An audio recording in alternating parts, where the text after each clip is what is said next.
Welcome, dear listener, to Mythos and Fable.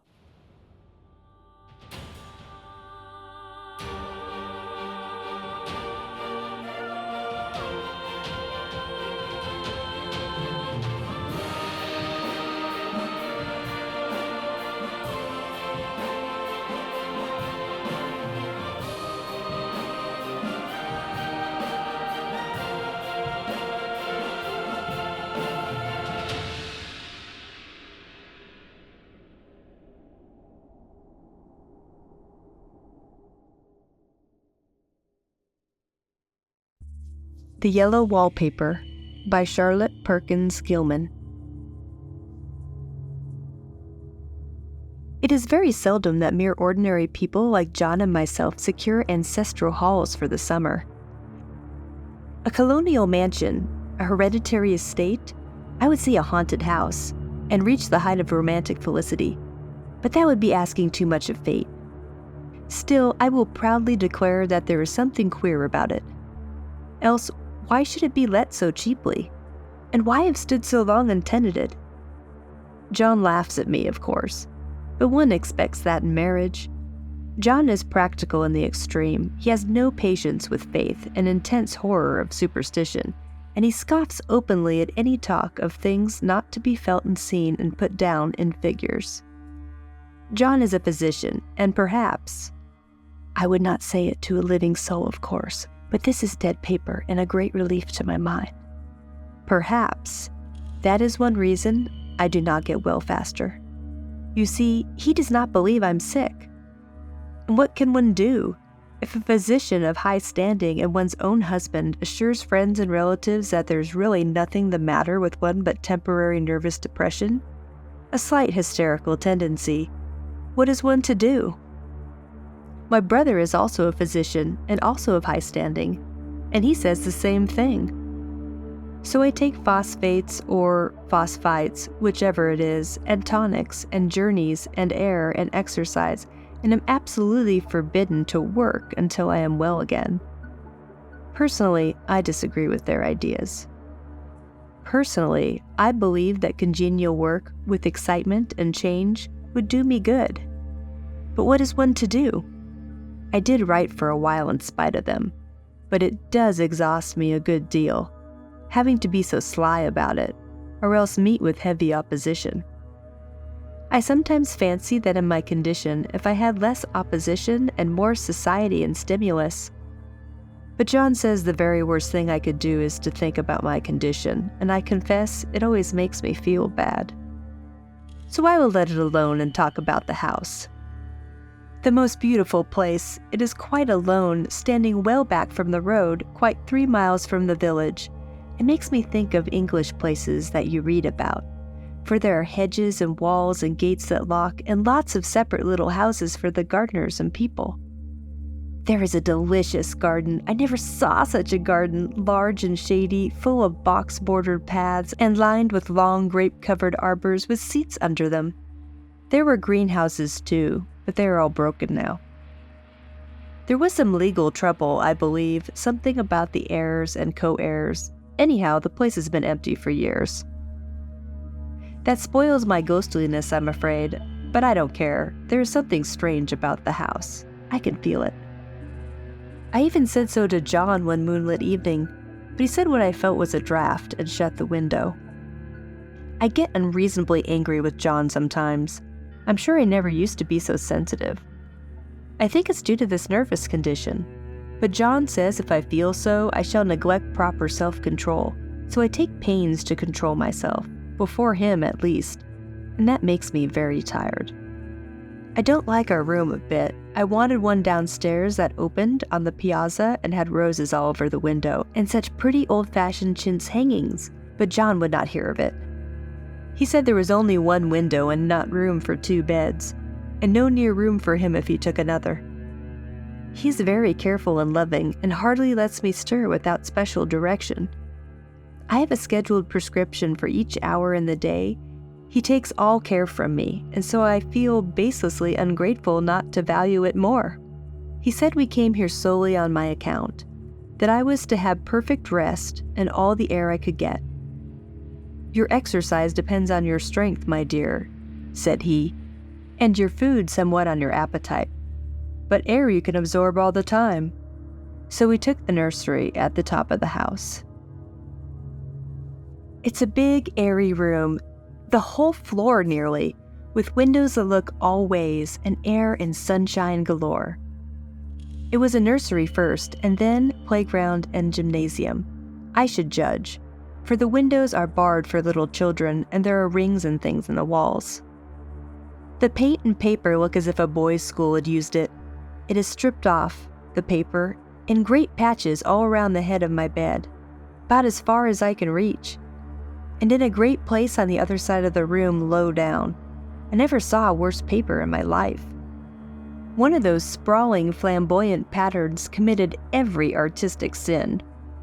It is dull enough to confuse the eye in following, pronounced enough to constantly irritate, and provoke study. And when you follow the lame, uncertain curves for a little distance, they suddenly commit suicide, plunging off at outrageous angles, destroying themselves in unheard-of contradictions. The color is repellent, almost revolting, a smoldering, unclean yellow, strangely faded by the slow-turning sunlight. It is a dull, yet lurid orange in some places, a sickly sulfur tint in others. No wonder the children hated it. I should hate it myself if I had to live in this room long. There comes John, and I must put this away. He hates to have me write a word. We have been here for 2 weeks, and I haven't felt like writing before, since that first day. I am sitting by the window now, up in this atrocious nursery, and there is nothing to hinder my writing as much as I please, save for lack of strength. John is away all day, and even some nights when his cases are serious. I'm glad my case isn't serious, but these nervous troubles are dreadfully depressing. John does not know how much I really suffer. He knows there is no reason to suffer, and that satisfies him. Of course it's only nervousness. It does weigh on me so not to do my duties in any way. I meant to be such a help to John, such a real rest and comfort.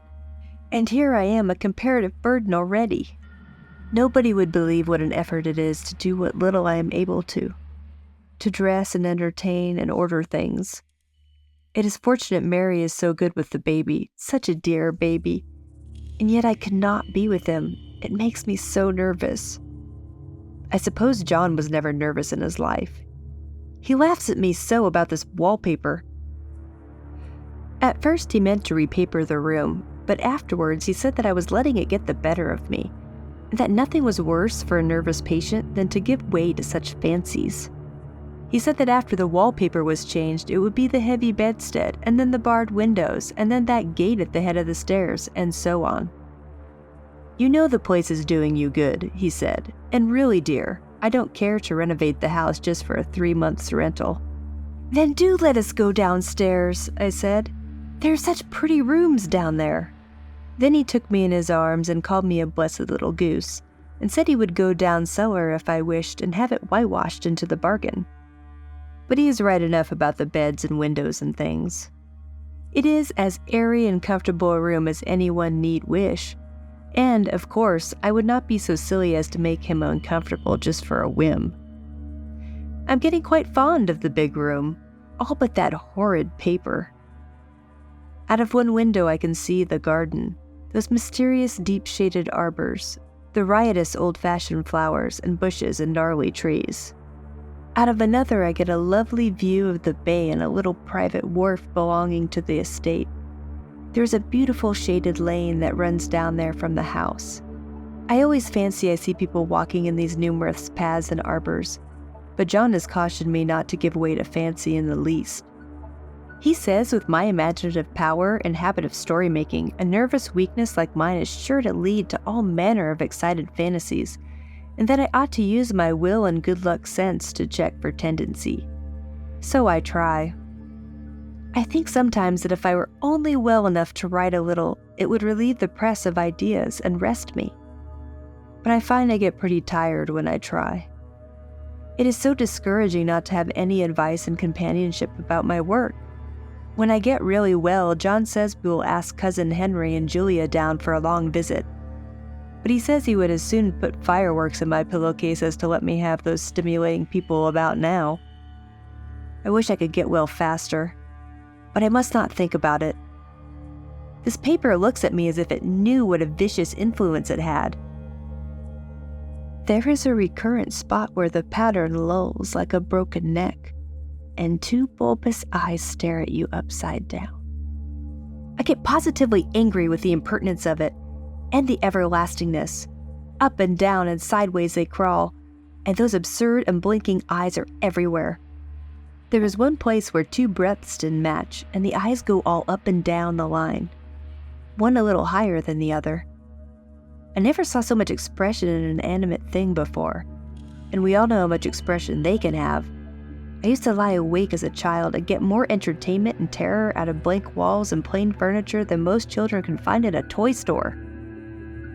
I remember what a kindly wink the knobs of our big old bureau used to have. There was one chair that always seemed like a strong friend.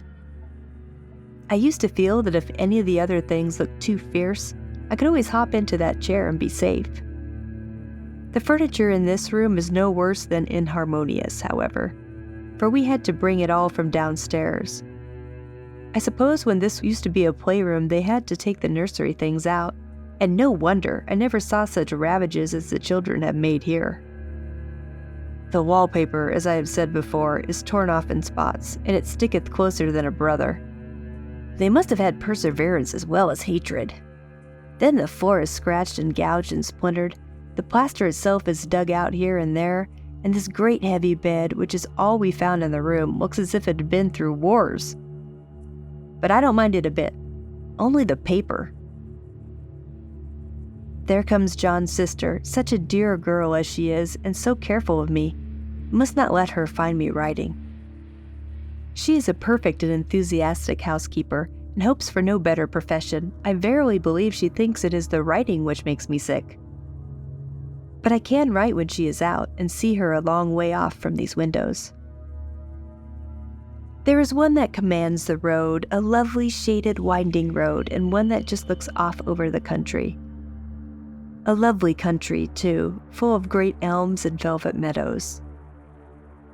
This wallpaper has a kind of sub-pattern in a different shade, a particularly irritating one, for you can only see it in certain lights, and not clearly then.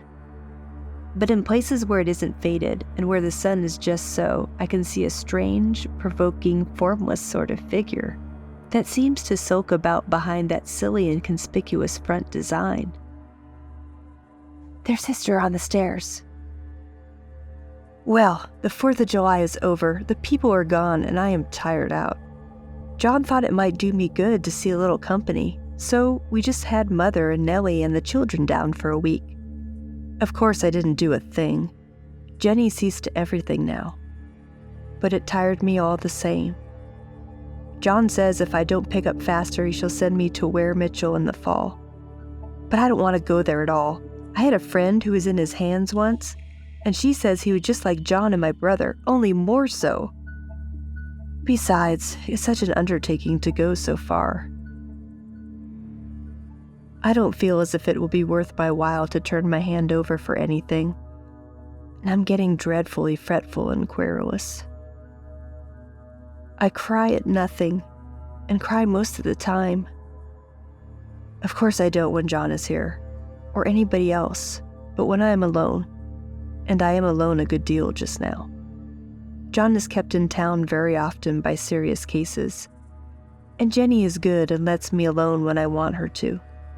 So I walk a little in the garden, or down that lovely lane, sit on the porch under the roses, and lie down up here a good deal. I'm getting really fond of the room in spite of the wallpaper. Perhaps because of the wallpaper. It dwells in my mind so. I lie here on this great immovable bed, it is nailed down, I believe, and follow that pattern about by the hour. It is as good as gymnastics, I assure you. I start, we'll say, at the bottom, down in the corner over there, where it has not been touched, and I determine for the 1000th time that I will follow that pointless pattern to some sort of conclusion.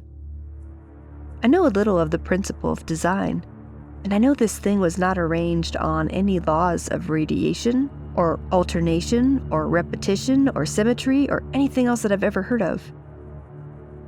It is repeated, of course, by the breaths, but not otherwise. Looked at in one way, each breath stands alone. The bloated curves and flourishes, a kind of debased Romanesque with delirium tremens, go waddling up and down in isolated columns of fatuity. But, on the other hand, they connect diagonally, and the sprawling outlines run off in great slanting waves of optic horror, like a lot of wallowing seaweeds in full chase. The whole thing goes horizontally, too, at least it seems so, and I exhaust myself in trying to distinguish the order of its going in that direction. They've used a horizontal breadth for a frieze, and that adds wonderfully to the confusion. There's this one end of the room where it's almost intact, and there, when the crosslights fade and the low sun shines directly upon it, I can almost fancy radiation after all. The interminable grotesques seem to form around a common center and rush off in headlong plunges of equal distraction. It makes me tired to follow it. I'll take a nap, I guess. I don't know why I should write this. I don't want to. I don't feel able. And I know John would think it absurd. But I must say what I feel, and I think in some way it is such a relief.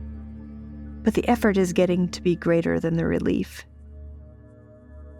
Half the time now I'm awfully lazy and lie down ever so much. John says I mustn't lose my strength, and has me take cod liver oil and lots of tonics and things, to say nothing of ale and wine and rare meat. Dear John, he loves me very dearly, and hates to have me sick. I tried to have a real earnest, reasonable talk with him the other day, and tell him how I wish he would just let me go and make a visit to Cousin Henry and Julia. But he said I wasn't able to go, nor able to stand after I got there. And I did not make out a very good case for myself, for I was crying before I had finished. It is getting to be a great effort for me to think straight, just this nervous weakness, I suppose. And dear John gathered me in his arms, and just carried me upstairs and laid me on the bed, and sat by me and read to me till it tired my head. He said I was his darling and his comfort and all he had, that I must take care of myself for his sake and keep well. He said no one but myself could help me out of it, that I must use my will and self-control and not let any silly fancies run away with me. There's one comfort, the baby is well and happy, and does not have to occupy this nursery with the horrid wallpaper. If we had not used it, that blessed child would have. What a fortunate escape. Why, I wouldn't have a child of mine, an impressionable little thing, live in such a room for worlds. I never thought of it before, but it is lucky that John kept me here, after all. I can stand it so much easier than a baby, you see. Of course I never mention it to them anymore. I am too wise, but I keep watch of it all the same. There are things in that paper that nobody knows but me, or ever will. Behind that outside pattern, the dim shapes get clearer every day.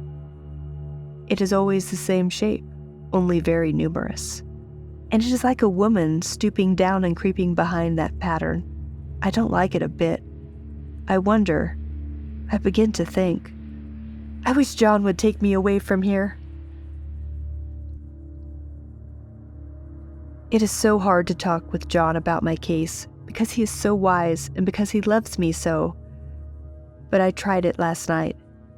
It was moonlight. The moon shines in all around, just as the sun does.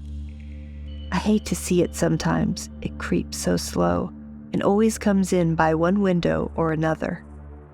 John was asleep, and I hated to wake him, so I kept still and watched the moonlight on that undulating wallpaper till I felt creepy.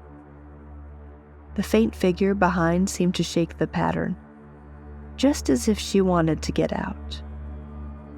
I got up slowly and went to feel and see if the paper did move. And when I came back, John was awake, "What is it, little girl?" he said. "Don't go walking about like that. You'll get cold." I thought it was a good time to talk, so I told him that I was really not gaining here and that I wished he would take me away. "Why, darling," he said, "our lease will be up in 3 weeks, and I can't see how to leave before.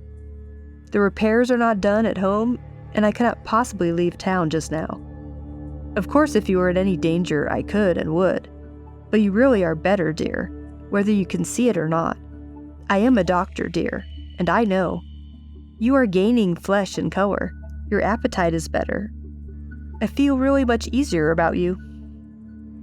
"I don't weigh a bit more," said I, "nor as much, and my appetite may be better in the evening when you are here, but it is worse in the morning when you are away." "Bless your heart," said he with a big hug. "She shall be as sick as she pleases. But now let's improve the shining hours by going to sleep, and talk about it in the morning." "And you won't go away?" I asked gloomily. "Why, how can I, dear? It's only 3 weeks more, and then we will take a nice little trip of a few days while Jenny is getting the house ready. Really, dear, you are better." "Better in body, perhaps," I began, and stopped short, for he sat up straight and looked at me with such a stern, reproachful look that I could not say another word. "My darling," he said, "I beg of you, for my sake and for our child's sake, as well as for your own, that you will never for one instant let that idea enter your mind. There is nothing so dangerous, so fascinating, to a temperament like yours. It is a false and foolish fancy. Can you not trust me as a physician when I tell you so?" So of course I said no more on that score, and we went to sleep before long. He thought I was asleep first, but I wasn't.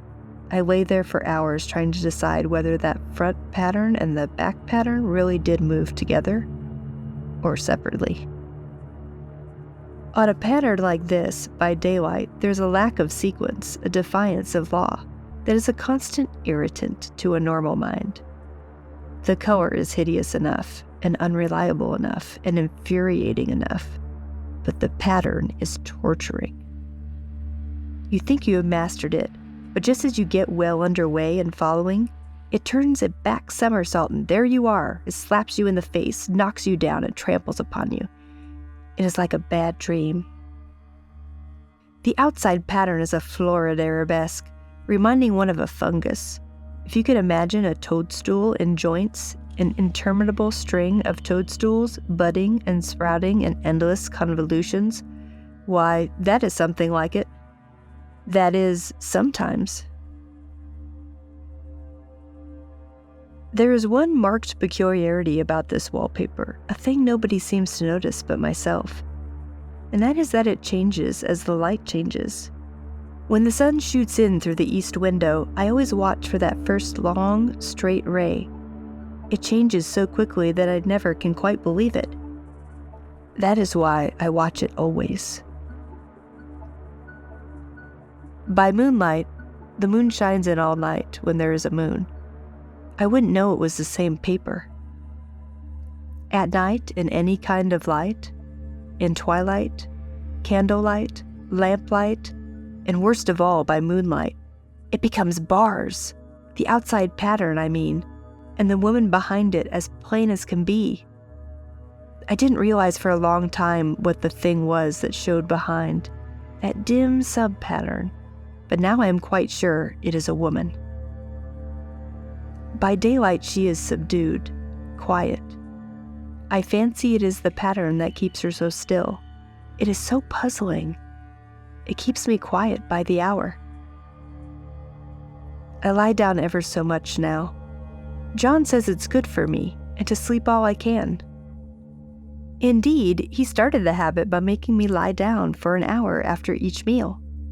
It is a very bad habit, I am convinced, for, you see, I don't sleep, and that cultivates deceit, for I don't tell them I'm awake. Oh no.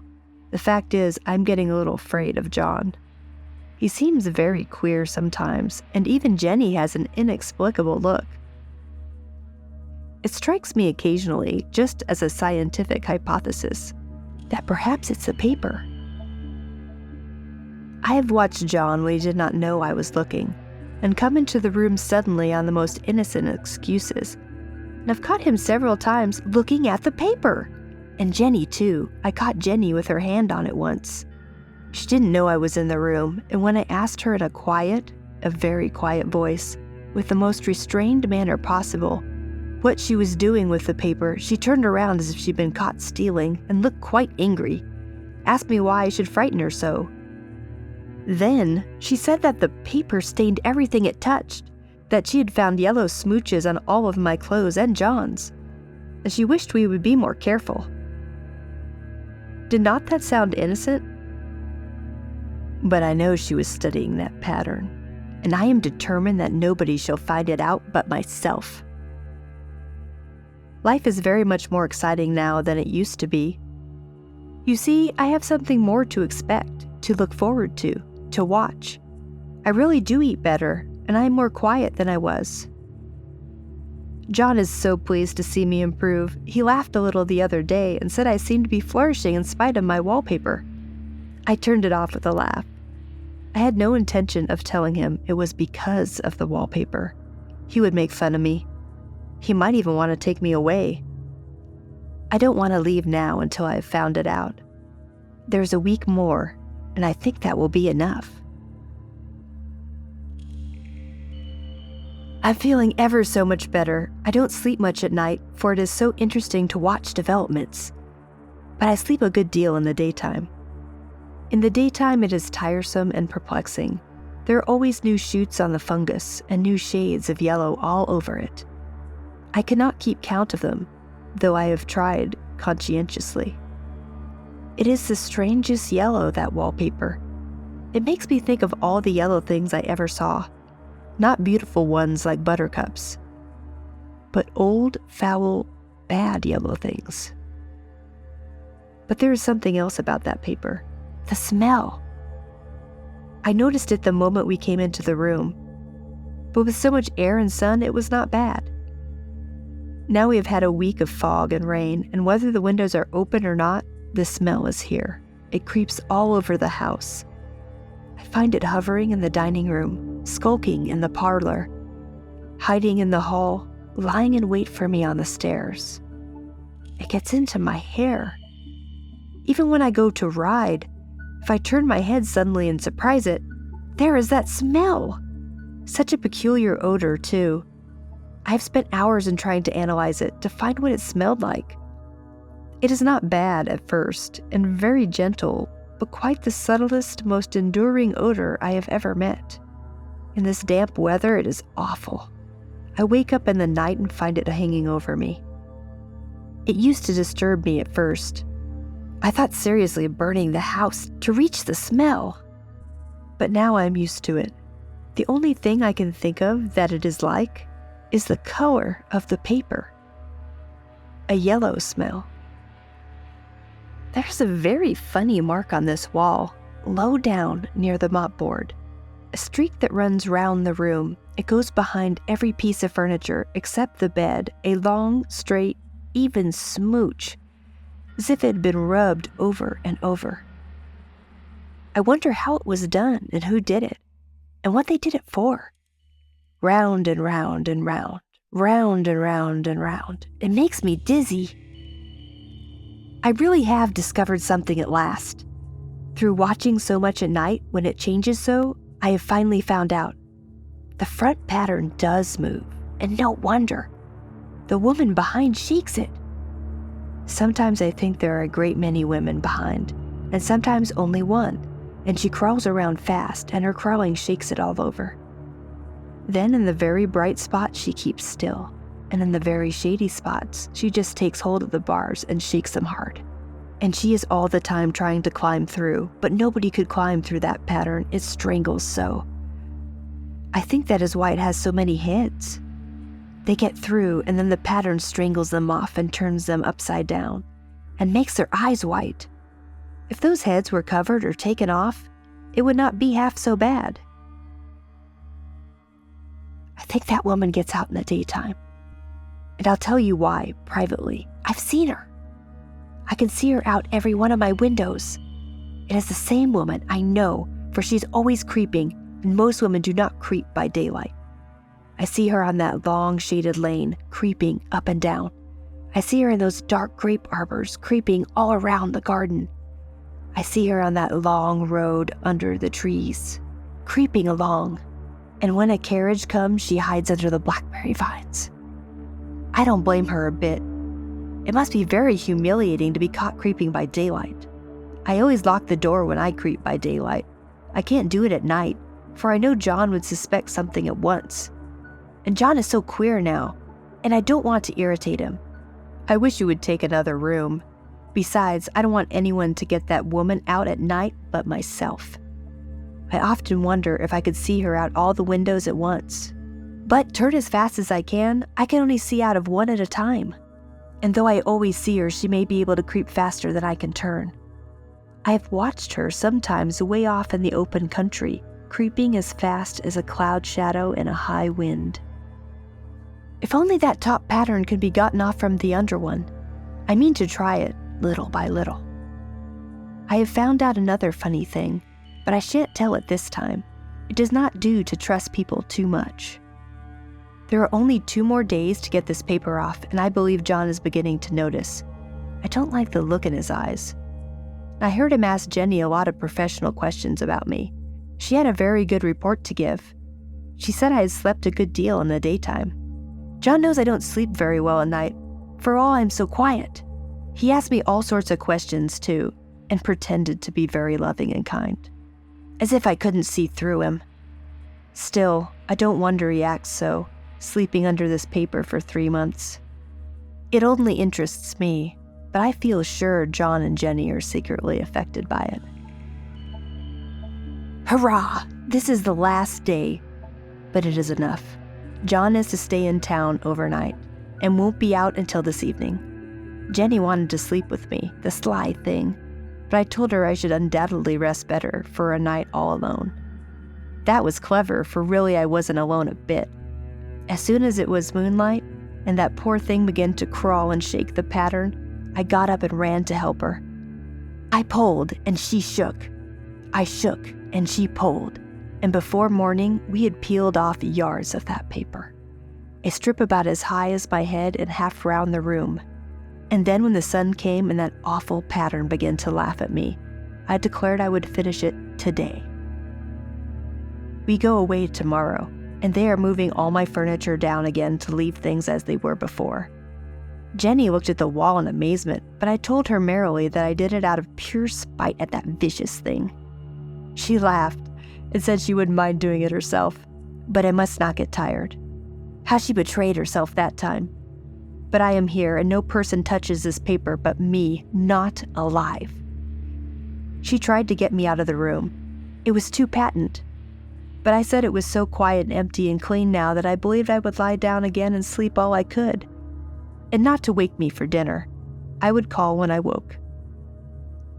So now she is gone, and the servants are gone, and the things are gone, and there's nothing left but that great bedstead nailed down, with the canvas mattress we found on it. We shall sleep downstairs tonight, and take the boat home tomorrow. I quite enjoy the room, now it is bare again. How those children did tear about here. This bedstead is fairly gnawed, but I must get to work. I have locked the door and thrown the key down into the front path. I don't want to go out, and I don't want to have anyone come in till John comes. I want to astonish him. I've got a rope up here that even Jenny did not find. If that woman does get out and tries to get away, I can tie her. But I forgot I could not reach far without anything to stand on. This bed will not move.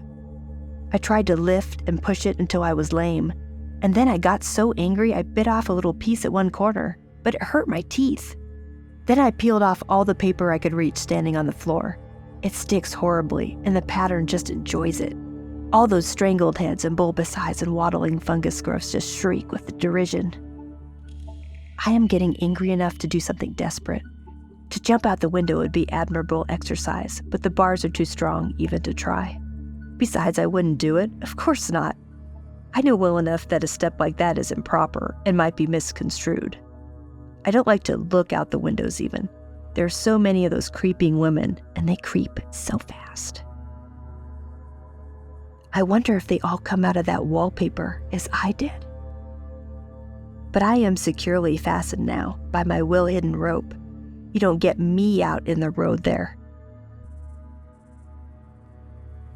I suppose I shall have to get back behind the pattern when it comes night, and that is hard. It is so pleasant to be out in this great room and creep around as I please. I don't want to go outside. I won't, even if Jenny asks me to. For outside you have to creep on the ground, and everything is green instead of yellow. But here I can creep smoothly on the floor, and my shoulder just fits in that long smooch along the wall, so I cannot lose my way. Why, there's John at the door. It is no use, young man. You can't open it. How he does call and pound. Now he's crying for an axe. It would be a shame to break down that beautiful door. Dear John, said I in the gentlest voice, the key is down by the front steps under a plantain leaf. That silenced him for a few moments. Then he said, very quietly indeed, open the door, my darling. I can't, said I. The key is down by the front door, under a plantain leaf. Then I said it again, several times, very gently and slowly. I said it so often that he had to go and see, and he got it, of course, and came in. He stopped short by the door. What is the matter? He cried. For God's sakes, what are you doing? I kept on creeping just the same, but I looked at him over my shoulder. I've got out at last, said I. In spite of you and Jane, I pulled off most of the paper, so you can't put me back. Now why should that man have fainted? But he did, and right across my path by the wall, so that I had to creep over him every time.